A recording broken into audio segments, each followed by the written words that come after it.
What's going on, guys?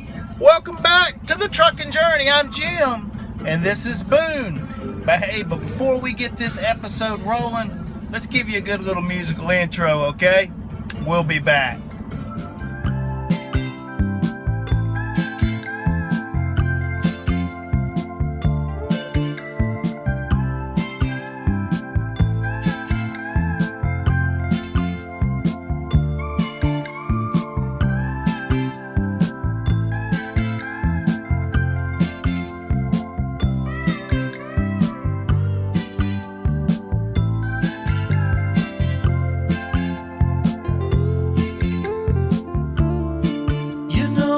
Your love, you got that hold over me. Long as I got your love.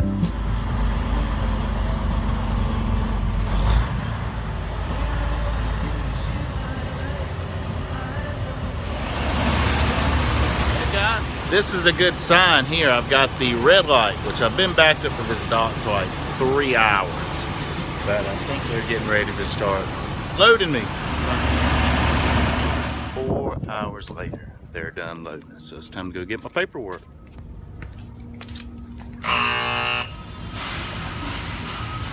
So right now it's at 56.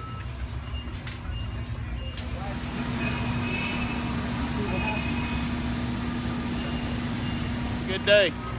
All right, I got my paperwork. It's a pretty light load, only hauling cardboard, but I definitely got a little detention pay out of this. Heck, I've been here since like midnight last night. I'm very glad that I didn't have to start my clock and sit for the 4.5 hours or however long it's been here. Parked here last night and eased on up this morning, so I'm getting ready to do a pre-trip.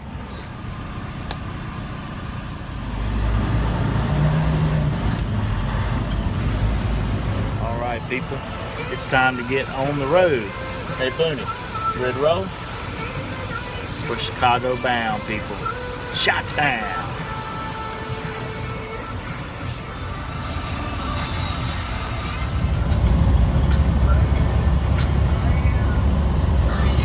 I know you guys were like, what's done happened to Jim? It's been like 10 days since he's uploaded the video. Has he called it quits on the trucking journey? And that would be a big negatory on that one. Just took a little unscheduled home time. My wife had a couple medical procedures that required her to be put to sleep on Thursday and Friday of last week. So I got home Wednesday afternoon, was there for her Thursday and Friday, and then got some things done around the house, took down a dog pen and there. But we did get a new refrigerator and a new range and new set of tires on the edge back home, which really needed it. They were getting kind of slick. So had a productive weekend, but now it's time to get back here on the road. I'm on US 52 right now, getting ready to be on I-74, which is a familiar route. We're headed to Illinois. And my man Bopper, which I'm a lucky man to have such a stud of a fleet manager as Bopper looking out for me. But we're gonna see about getting on another Walmart dedicated deal. Maybe I can stay longer than 1 day on it this time.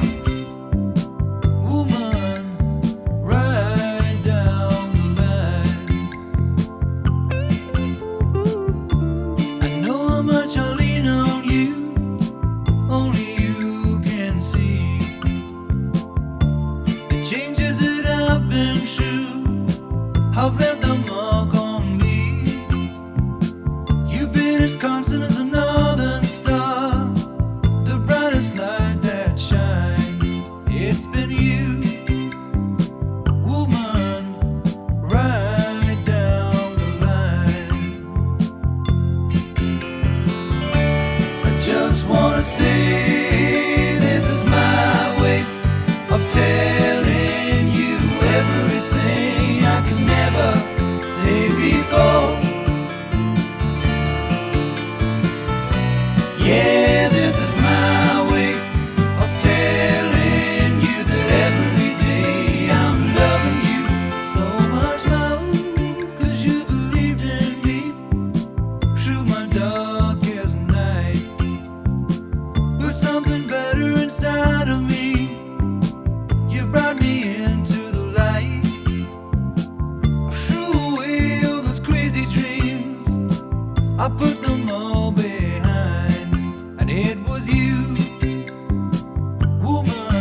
everyone. It is Wednesday morning. I'm in Illinois. I was really hoping to be delivering a Walgreens load about now, but I called and, well, that ain't gonna happen. They are booked solid, and I can't deliver to my appointment time, which is tomorrow. So I'm gonna be pretty close to getting a reset in. But I know that sucks. For me, more so than anybody watching this. But I've got good news as well. You know, guys, breakfast is my hands down favorite meal of the day. And I've got actually this Grand Slam Slugger, I think it's called. It's like $8. You get a couple of eggs, a couple of meat, some hash browns, a couple of pancakes, and you get a couple of beverages. So I'm enjoying some coffee, of course, but I got OJ on the way. Oh, but I told you guys that I have good news. Just got an email from my FM bopper, and I'm back on Walmart. As soon as I can deliver this Walgreens in the morning, I head to Auburn, Indiana, to the Walmart DC, and I guess I'll get an assignment when I get there and grab a trailer and head to a few Walmarts for delivery, which I like it, because you get paid your regular miles, which is not, you know, rocking miles like 600 miles a day, but it's, you know, like 300 or a little better. But I'm hoping it's going to be every day, and I can, you know, run on recaps with that. But what pushes it over the edge is stop pay, which is like $20 for your first one, I think $35 for the next one, and then $50 after that. And man, if I could end up getting like a 4-stop load, that would really be good. But you know, it's over $100 a day just for the stop pay. Not bad. Adds up, especially over the course of 7 days. You can always count on Denny's for a good breakfast. Hey, but while I've got a little free time on my hands, let me talk with you guys about something. This mainly goes out to you other truck drivers, which I've been driving over a year now. I think this is like month 15 that I've been an OTR trucker, and I've made, you know, quite a few friends and acquaintances along the way with other truck drivers. And you know, many of you I talk to, you know, halfway regular, every, you know, a couple times a week or once a month or something like that. And one thing that I've heard more than once is someone complaining about their fleet manager. Their fleet manager's an asshole, or gets them home late, or, you know, just gives them crap loads or whatever the case may be. And they've, you know, been through 2 or 3 fleet managers. Which I'm not trying to call any of you guys out on this, though. But if you've had more than one fleet manager that's a asshole, you got to ask yourself, am I the asshole? Because whoever this fleet manager is, guys, they don't just come into work to be a dick. They don't. They're a real person that has a family and friends and people that love them, and they're trying to make a living too. And well, I know like Bopper, for instance, and Chan as well. Man, these guys have like 45 truck drivers they're taking care of, and each one has, you know, wants a little TLC from their fleet manager and to keep rolling and get home on time and all of those things. Now, I look at it this way. I don't work for my fleet manager, and also he don't work for me. We work together. And if you focus on having a good working relationship with your fleet managers, I think you'll find out most of them are pretty cool, you know, guys and girls. But communication is the key.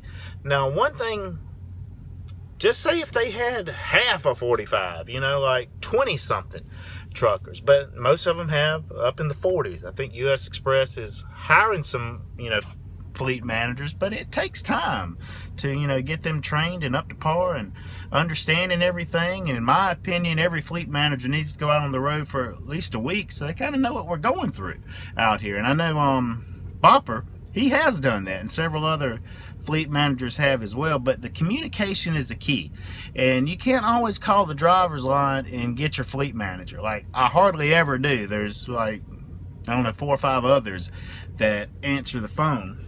And you know, you've got the driver tech that you can message them, but you got to be stopped. in order to do that, and you're, I don't know, it's like Twitter or something, you're limited to 140 characters. You know, doing it from your phone, from the app, I find is a little easier to type than on the driver tech keyboard that's on the screen. But all of your fleet managers also, guys, have an email address. Bopper and I, we communicate, you know, back and forth through email, because, you know, I can type whatever I'm trying to get across, and whether you message them on the driver tech, their email, it's going to pop up on their, you know, computer screen, and they can get back with you. You know, a lot of you fleet managers, I don't know, if I was a fleet manager, I wouldn't be giving my cell number out to very many, you know, people, because I don't want them bugging my ass on the weekend and that kind of things. And I'm sure these fleet managers feel the same way. But if I can give any new truck drivers any advice, it's be a pleasure to work with. Most of your time you spend by yourself or either with your teammate if you're a team driver. And when you do have the opportunity to communicate with your fleet manager or any other, you know, member of US Express, be a pleasure to deal with. You don't want to always be bitching and complaining, and you don't always want to be giving excuses why you can't get the job done. The way our orders are set up, you're allowed enough time to get it there. But in the event something does happen, cause things do, communicate. Whether it's picking up the phone, sending a message on the driver tech, sending an email, sending them a text, calling them on their cell phone, whatever the case may be. And if I can give a little more advice, do it during the daytime. Your main fleet managers, you know, they're there somewhere in the ballpark of 8 o'clock in the morning to 6 o'clock in the evening, you know, give or take an hour either way. Nighttime dispatch, weekend dispatch, no offense if any of you guys are watching this, we love you too, but they're not your main FM, and they don't know your situation as well as your FM does. But just be a pleasure to deal with. Be dependable out there. And for any of you guys that's in truck driving school now, you might want to consider US Express. If you'd like to have a recruiter contact you, hit me up in the comments. I can make that happen. And also, US Express has a I don't know the exact setup. I haven't been there yet, but somewhere around St. Louis, Missouri, they have a truck driving school that you can go to with no cost. You know, most of your truck driving schools are around, you know, $4,000 or something like that. You can actually go to this one, get your CDL. All the US, well, not all, but the majority of US Express trucks and all of our new ones are automatic transmissions. So when you go to US Express's truck driving school, your CDL test will also be done in an automatic, but you'll have a little restriction on your license, which you can only, you know, drive automatics instead of manuals, which I don't know, that can be a good thing or a bad thing, however you look at it. But it's an opportunity, guys, to get your foot in the door in the trucking industry, get some experience, build some confidence up, learning how to, you know, trip plan, dealing with shippers, all of that. So after you get a year or two of experience and you've built some relationships in the industry, maybe you too can find what I'm going to be looking for soon, is a local gig where I can make $80,000 or more and be home every night, or at least, you know, a few times every week. Hey, but everybody, be safe out there and keep on trucking. And we'll see you. Boone, what are you doing? We'll see you next episode, people. Be safe.